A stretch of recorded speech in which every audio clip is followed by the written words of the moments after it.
Hello, and thank you for joining us for this encore presentation of one of Viking's most special journeys.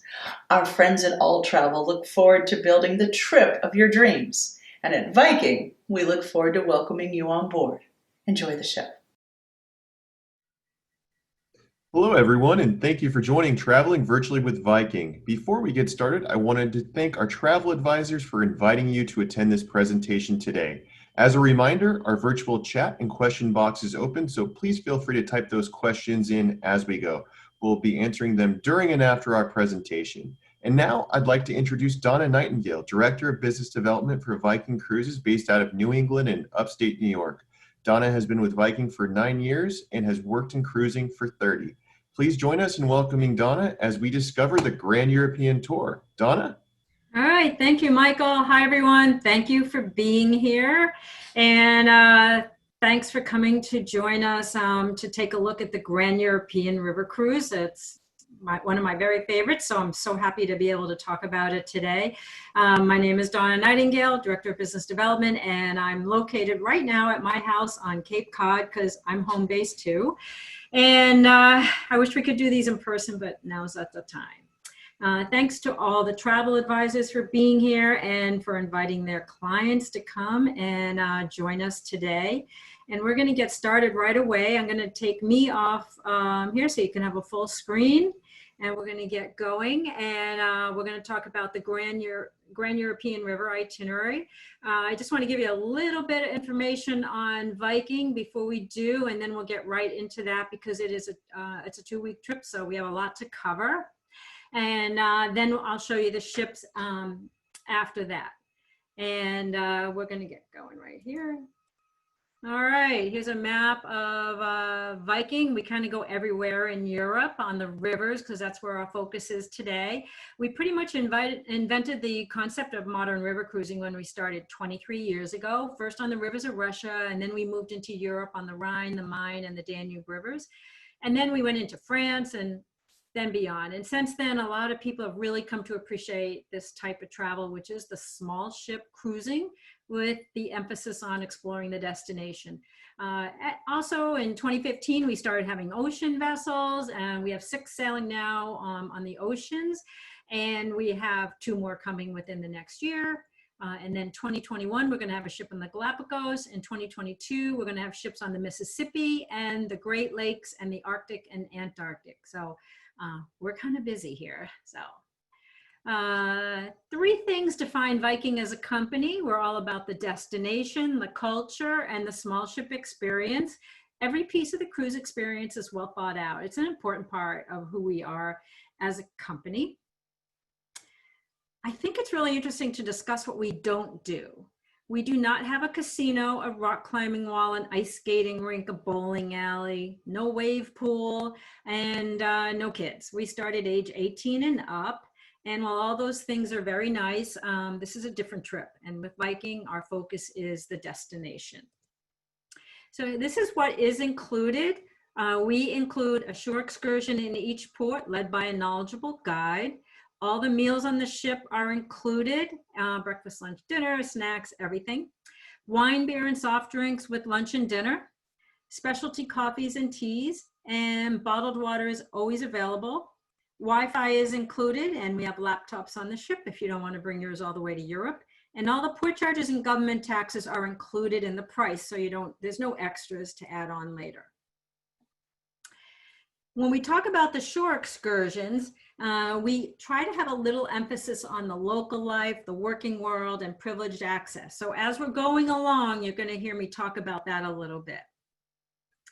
And before you leave, if you'd like to study up and learn anything, we have a lot of stuff on our website. You know, we have filmographies, we cover everything from cultural to recipes. We have Viking TV, if you'd like to see that. It's kind of neat right now. It just started several months ago, and it's very, very popular. And now we're going to get into the Grand European. I wanted to do it right away. I didn't want to spend too much time because it's a 2-week trip, so we really need to get going and to cover it all.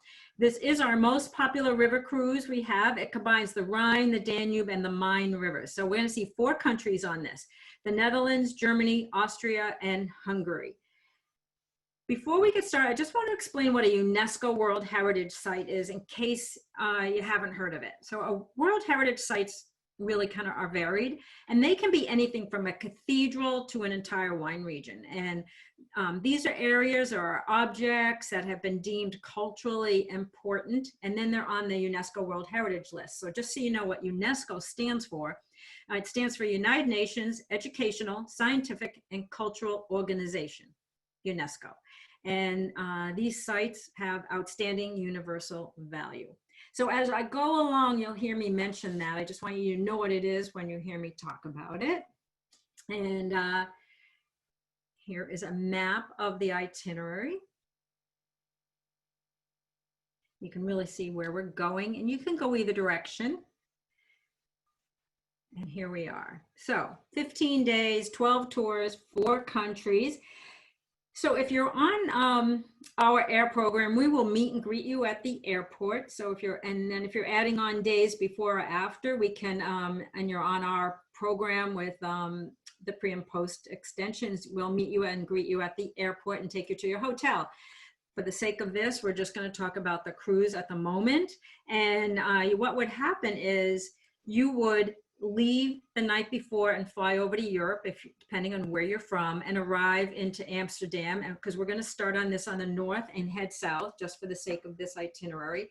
And we'll get you over to the ship once you land in Amsterdam.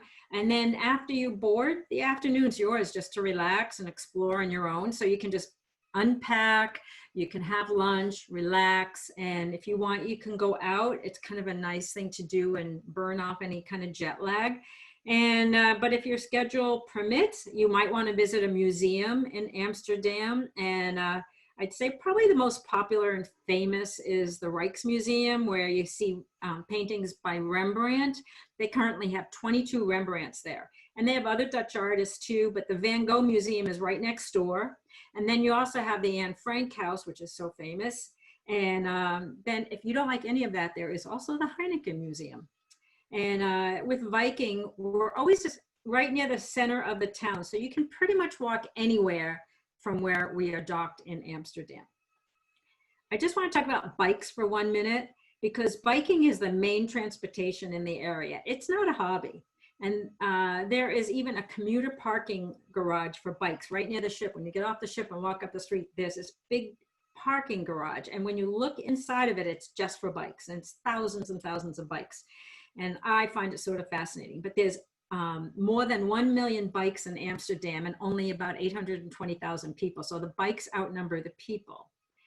And the thing that you're going to have to remember is bikes have the right of way. So always look both directions when you're crossing a street or a walkway. And Amsterdam, it's the Dutch capital, and it's the city of all the charming canals that you've heard of. There's 165, just to be exact. Beautiful, elegant, gabled houses, and all of this patchwork of waterways. And it's all formed by 90 islands that are connected by 1,500 bridges. And little fun fact, Amsterdam has 75 museums, and that is the highest concentration of museums of all cities in the world. And Amsterdam has more canals than Venice and more bridges than Paris. All right, we're moving on to our next stop, which is Kinderdijk. And this is located where the Lek and the Nord rivers meet. And Kinderdijk is this tiny, small little village community. And they have a pump station that was built to control water levels in Kinderdijk. And people also lived in these windmills. But we're going to take you into a working windmill, and you can see how they lived. And it's one of our working world experiences I mentioned earlier. And these were built in the 18th century. There's 19 of them, and that's the largest concentration in the Netherlands. And that is our included tour to take you there. It's really fascinating because it's such an important part of their heritage there. And we also offer here, if you'd like, we have an optional bike tour. So if you want to ride a bike past all of that, you could. Next, we're going to move on to Cologne, Germany. And this is really one of my favorite cities, and I have a bunch of favorite cities, but this is one of them. And we're here all day till just about midnight. And on our river cruises, we do most of our sailing at night. So you always seem to wake up in a new city or a town each in the morning usually. But in Cologne, you have your breakfast, then you meet your tour guide, and then it's a walking tour because you can see right there that Cologne Cathedral there. We're docked right near that. So you can just walk up the ship and walk up the street. And so we have a walking tour, and Cologne's the fourth largest city in Germany. But we're going to tour through the old town with the St. Martin's Church, the Cologne Cathedral, which took 632 years to build. And it's the largest cathedral in Germany. This is a UNESCO World Heritage Site. And in the afternoon, you get free time. So you can spend the afternoon, along the waterfront, going to cafes, shopping. Ladies, there's great shoe shopping here. And, or you can take an optional excursion. We have a few options for you. One of which is you could go to the top of the cathedral. Yep.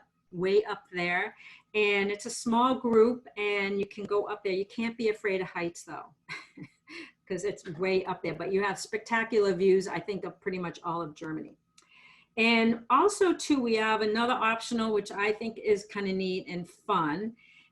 I call it a pub crawl, but it's an excursion, and you sort of go out and see Cologne's beer culture, which is sort of a fun kind of vibe for the night. Sort of like a pub crawl, but so much more. A lot of pride goes into their beer. Kolsch, and I'll spell that for you, Kolsch, is the local beer of Cologne.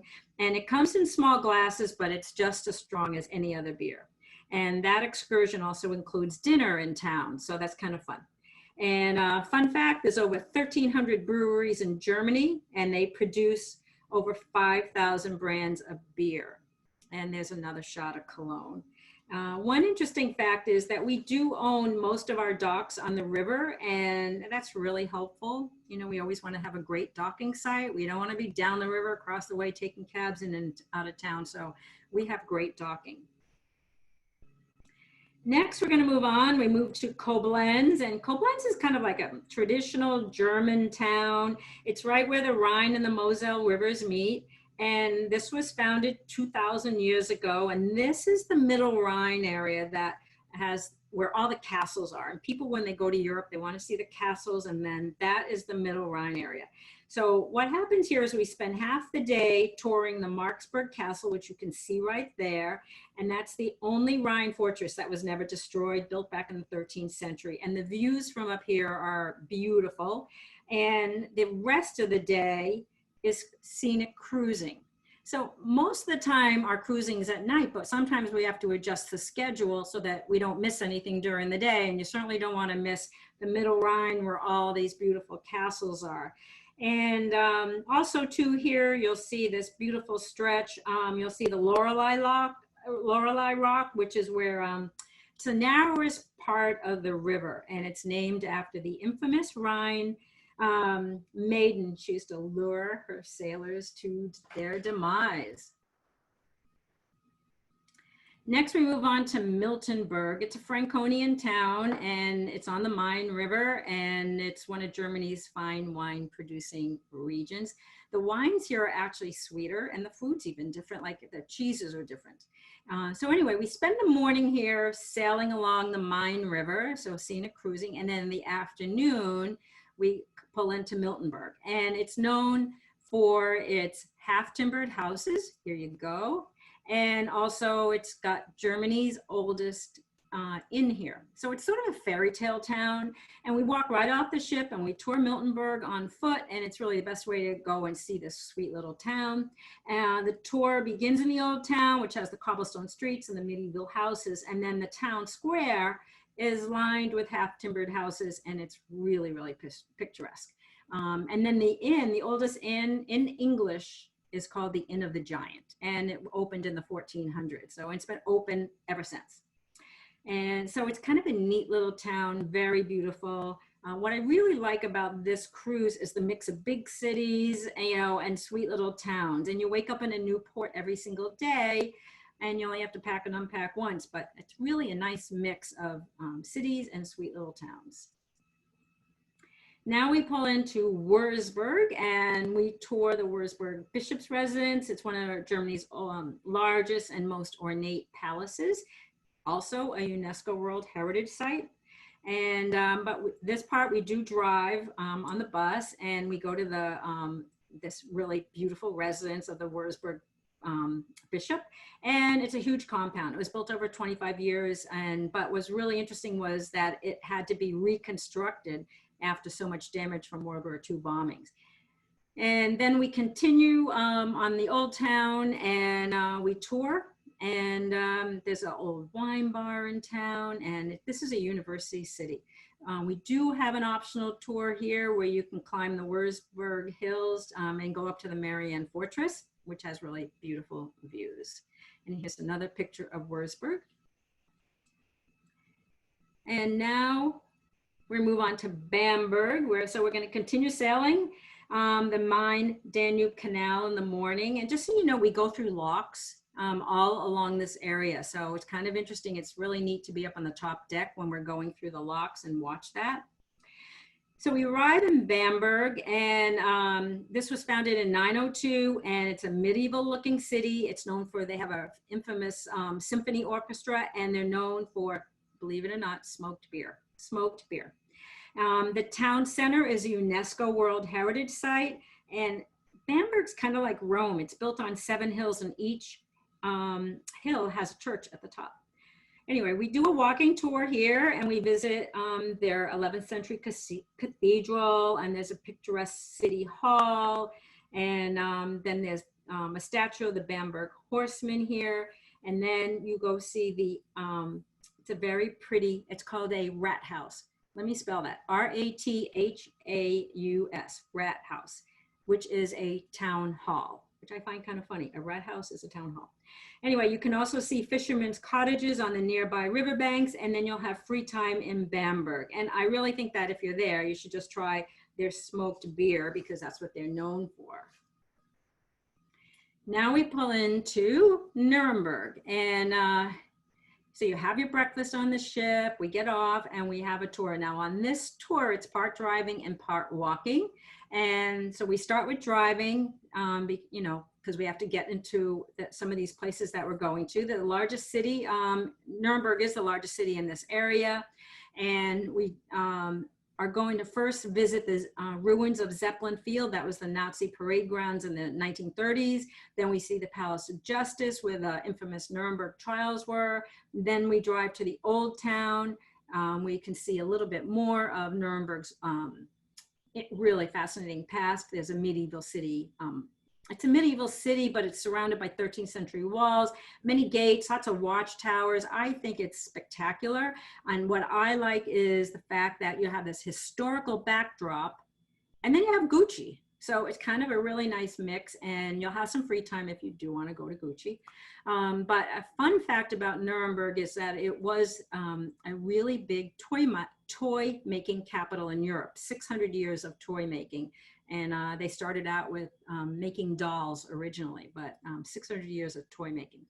We have an optional excursion here that I think is really neat, so I thought I would just mention it. If you ever saw The Monuments Men, that movie, so we have, it's called Art in Nuremberg, and you can see Nuremberg's really kind of fascinating underground chambers where all this priceless art was hidden from harm during World War II. And the Monuments Men were those art historians. They were embedded in the US Army, and they braved the Battle of Nuremberg to prevent looting and theft of priceless pieces that were stored here. So if you are interested in that, you might want to see the movie before you come. It just might be kind of a neat thing to do.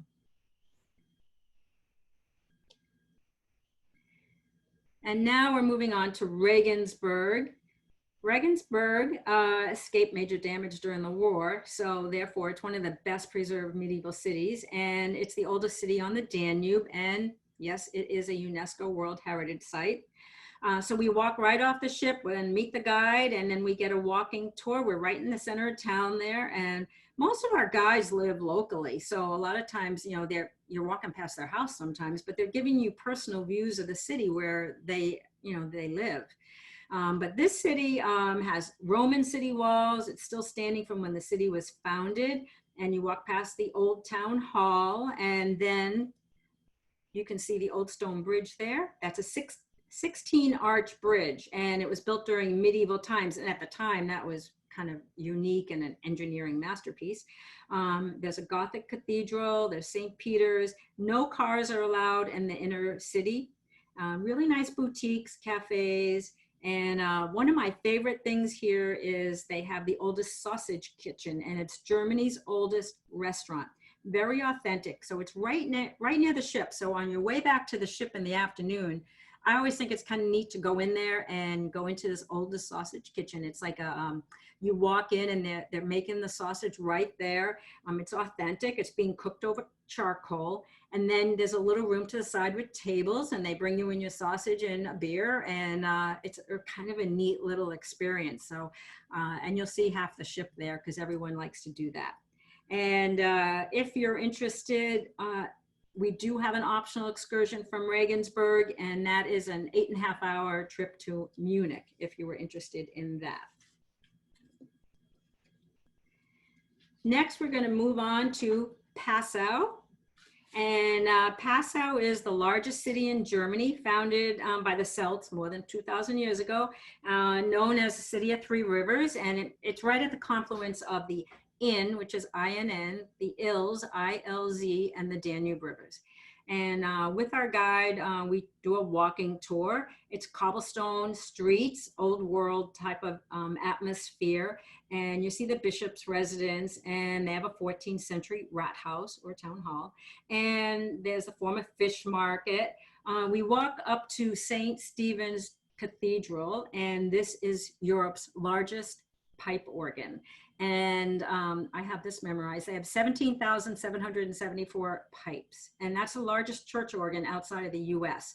And so I think that's a really neat town. It's actually a city to explore. It's really easy to get around, and we're docked right in town. It's a university town. A fifth of the residents are students. One optional excursion we offer here is over to Salzburg.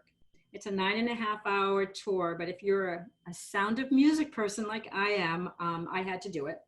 And they give you a whole tour of this city. It's so beautiful. It's very picturesque. Even the drive to Salzburg is beautiful. And they show you everywhere Maria stood. So I had to take pictures of all of that. So if you'd like to do that instead of Passau, you can. We also have, it's a tour to the Neuschwanstein Castle, and it's by plane. And this is the famous fairy tale castle that sort of inspired Walt Disney. And so we take a flight over that and the surrounding countryside if you're interested. There's also another optional here in Passau that I've done and I loved. It's biking in Passau. But what's really neat is you start in Passau, which is in Germany, and then you cross over into Austria. And I think it was about a 13-mile bike ride. So it was really a nice amount of time. And I thought it was really neat. And it's kind of neat to think I'm riding my bike across into Austria.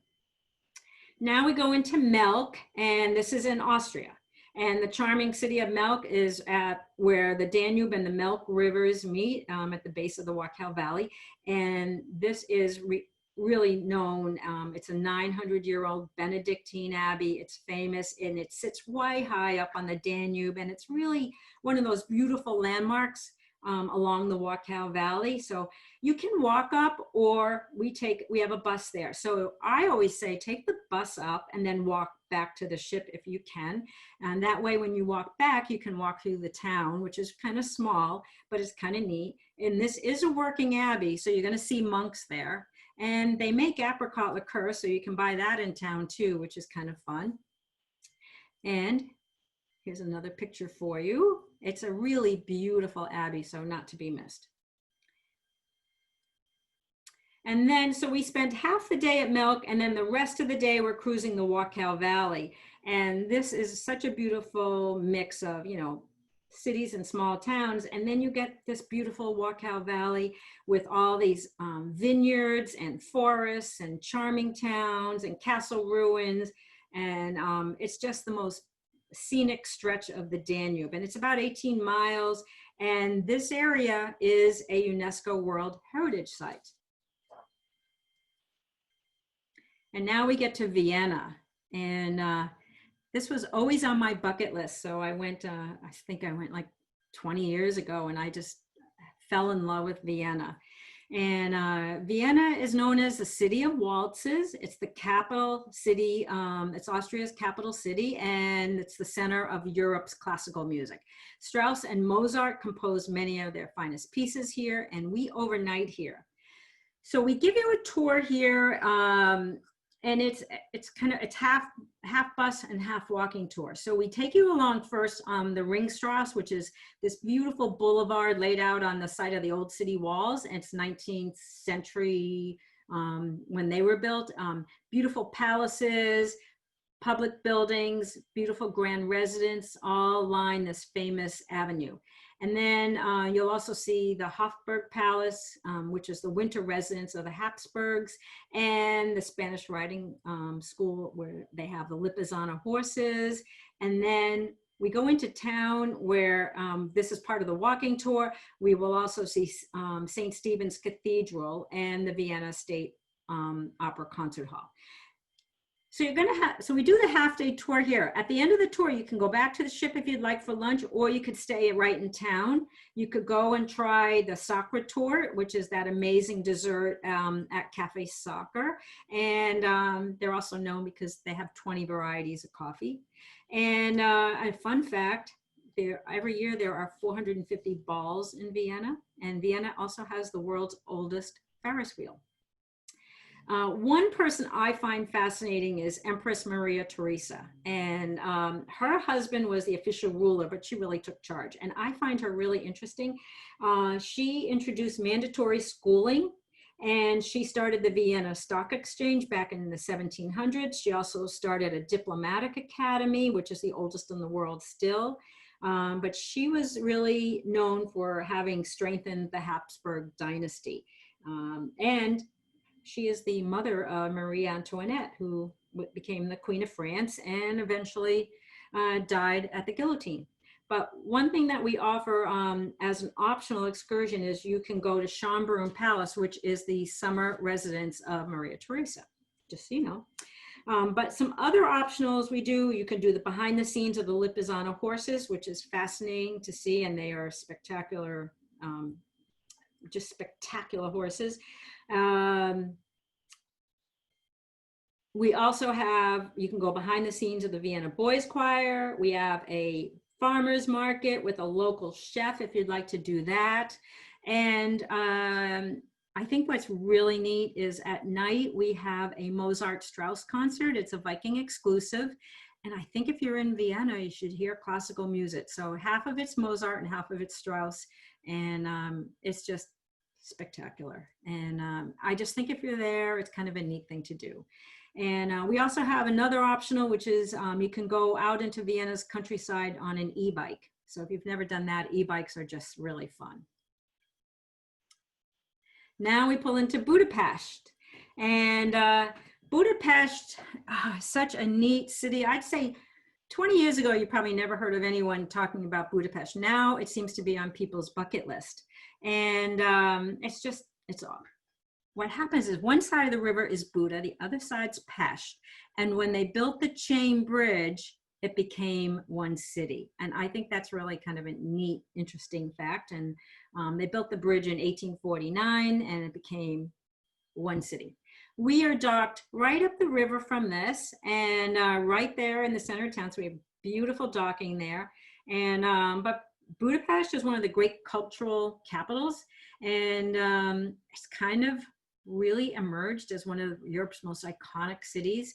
And we do have a really neat tour. So we do both sides of the river. So the first thing we do is we give you a tour of Pest, which is a little bit more modern.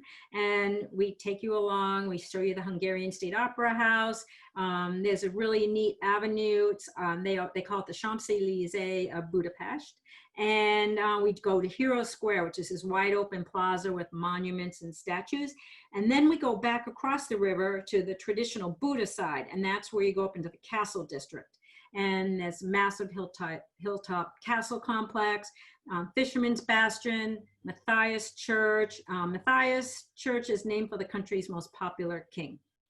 And then you'll have free time to explore, and it's really easy considering where we're docked because everything is right there. And also Budapest is home to the oldest metro line in continental Europe, and it's the only metro line in the world that's a UNESCO World Heritage Site. So if you wanted to go on the metro, you could.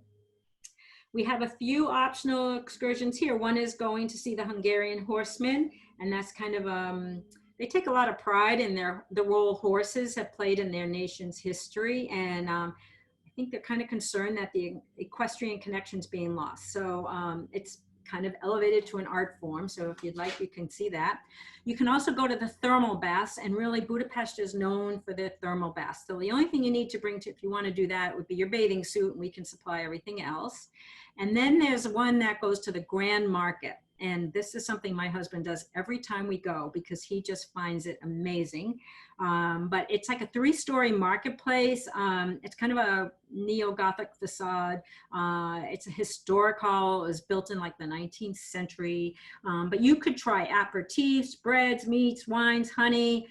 There's farm produce, there's pastries, and then they sell candies and spices, and then they have butchers there. And if you're a foodie, it's kind of overwhelming, but it's really kind of a neat experience. And then if you're interested, we also have the Dohányi Street Synagogue and Jewish Budapest, which is the synagogue is the largest in Europe. Now, the last day, that's a picture on the right is a picture of one of the thermal spas. And the picture on the left is the Fisherman's Bastion up overseeing the river.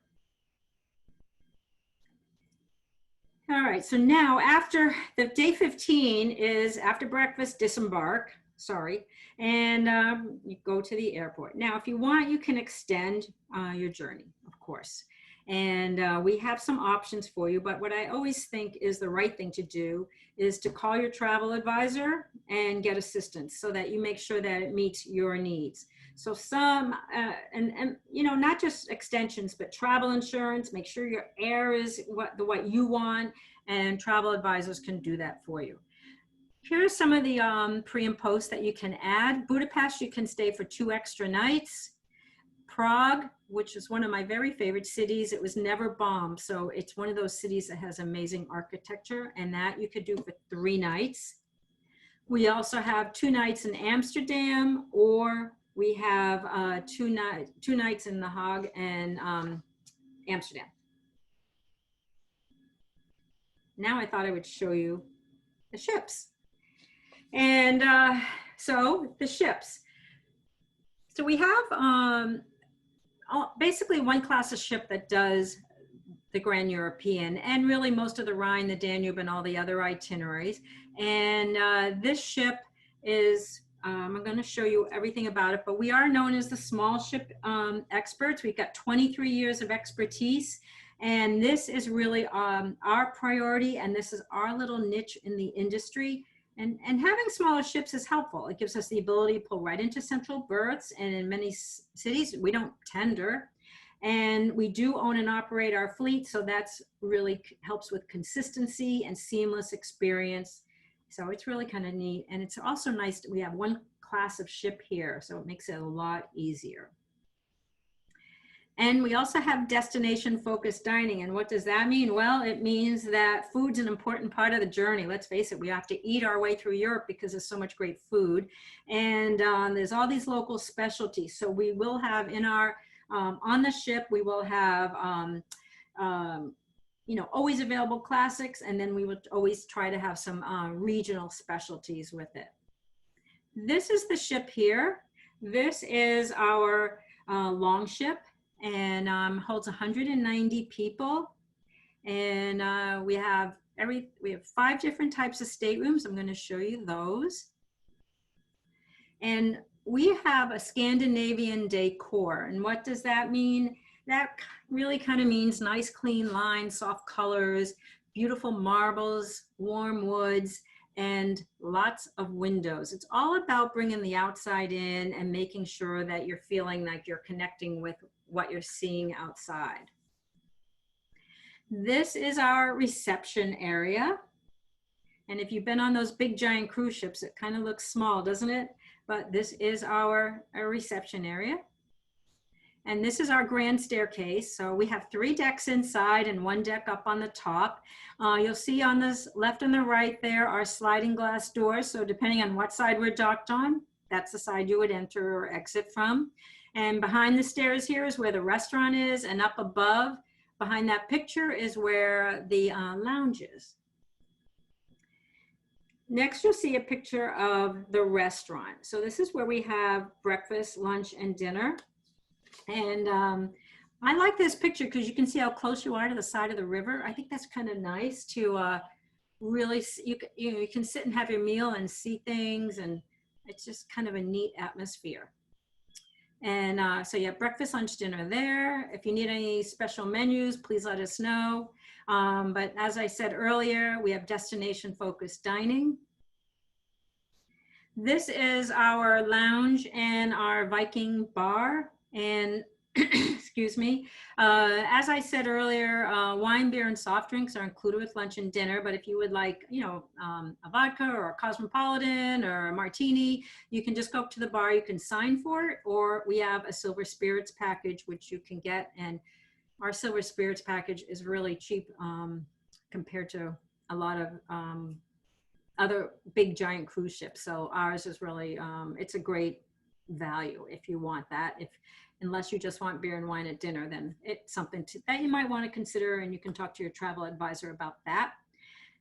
And then this is another picture of the lounge from the other direction. You can see the dance floor on the right. There's a piano, so we have entertainment at night. We don't have Blue Man Group or Jersey Boys because we're small, but we will bring on entertainment from the port and have some other entertainment for you.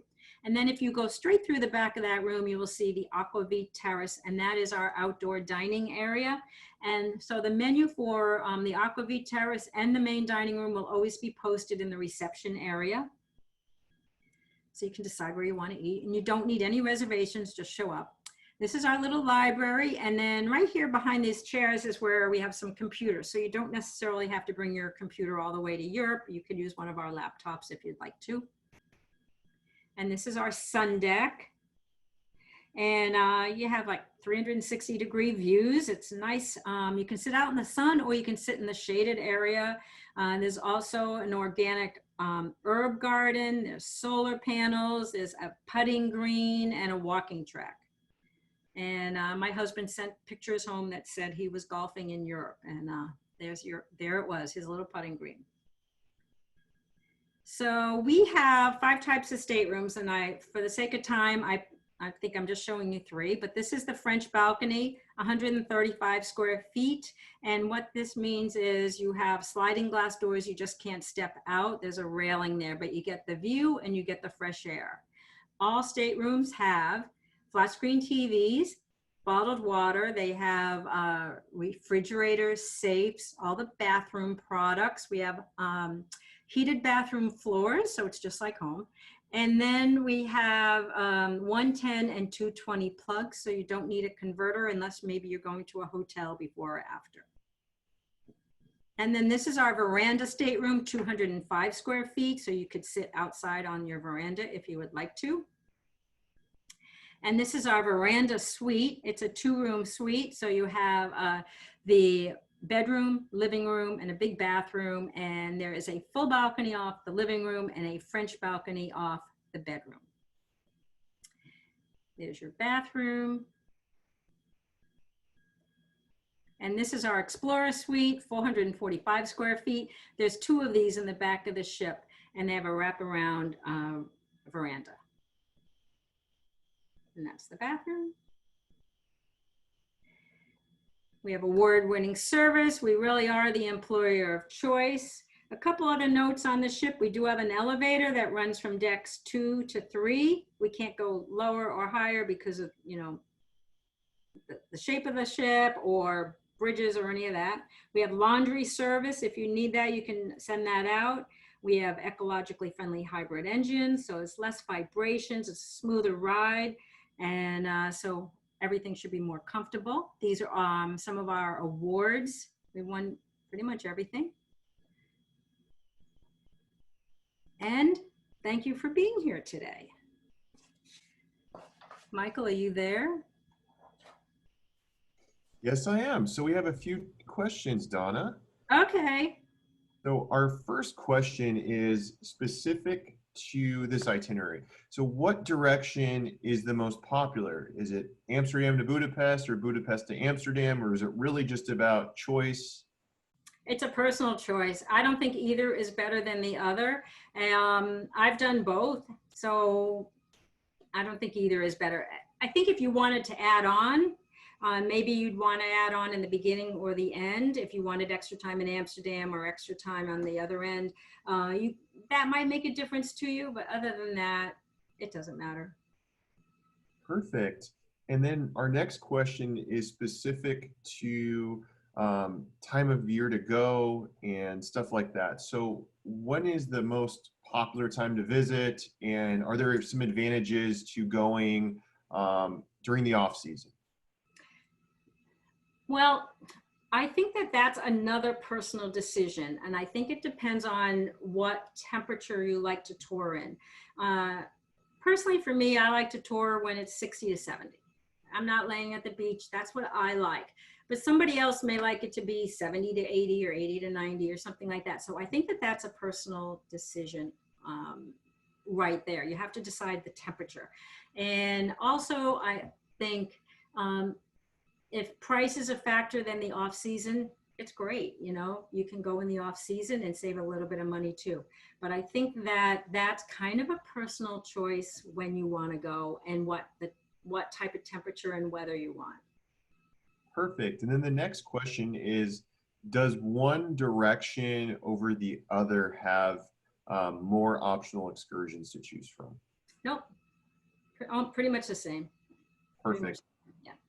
And then with the Prague add-on, if someone leaves from Budapest, how does that work? We will take you there. We have a bus that takes you there, and I think it's 3.5, 4 hour trip over, and you have a guide with you the whole time, and that gets you over to Prague. And if you've never been to Prague, it's fabulous. I really recommend it, but it's just this really neat city that was never bombed, so it's so beautiful. Great. And then the next question is specific to basically how transfers and embarkation and disembarkation is arranged. So, obviously, when you're ready to disembark, Viking helps assist with the luggage. Should you have purchased Air with Viking through your travel advisor, what is the typical protocol for luggage being outside of the room on day of disembarkation? It really depends on what time your flight is. So if you have a flight at, I don't know, noon, and we need to leave to go to the airport at 9, your luggage might need to be out by 8:30. It just depends on when your flight is.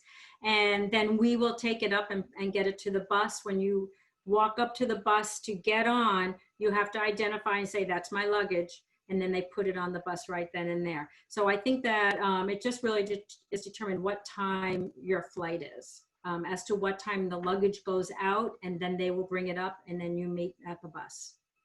Great. And it looks like that's it for questions. So if you have any additional questions specific to this itinerary, it's best to really consult with your travel advisor when you're trying to arrange some of these optionals and some of these additional excursions, etc. But I just want to thank everyone again for joining us, for joining Traveling Virtually with Viking. If you need any further assistance with this itinerary or any of Viking's itineraries, please reach out to your favorite travel advisor. Thanks again, and we'll see you next time. Thank you.